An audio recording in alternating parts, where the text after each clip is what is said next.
There are times when you can't face reality and you just want to withdraw into yourself.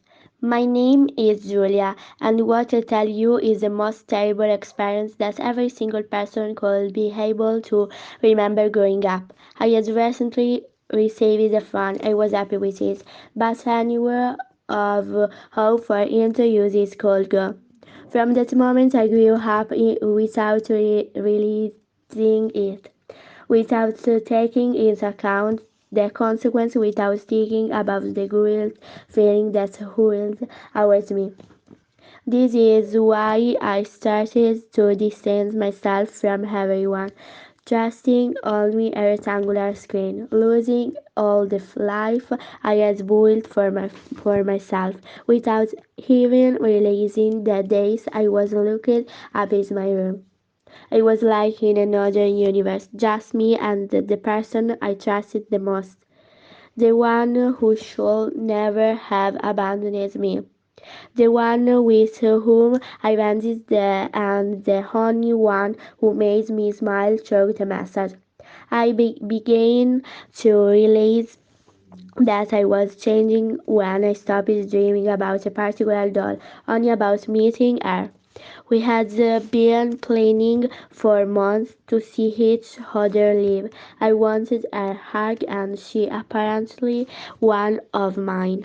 So one night, while everyone was sleeping, I secretly picked up the phone and wrote to Hannah.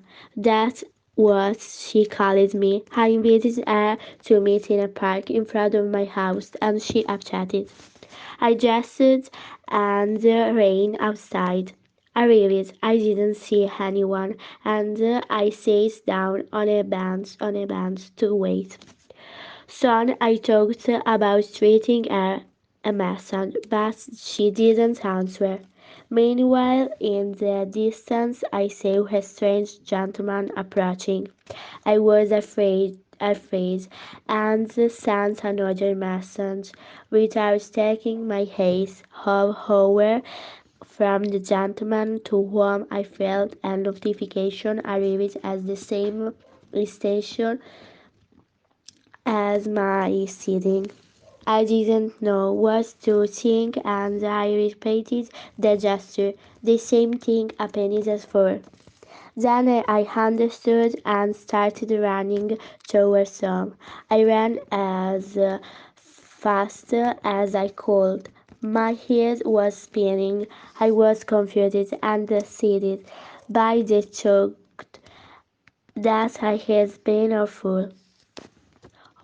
On one side he heard his footsteps as if he were behind me, on the other the police sirens. Suddenly I stumbled in the dark. I didn't have time to get up before someone took me by the arm. I closed my eyes. It was every hour and I heard a voice. I'm the modern Julia. Let's go home. I cried and choked my tears. I thought that the only one who should be forgiven by myself was me, for having had a year of my life taken away, for having entrusted my survival to a rectangular screen.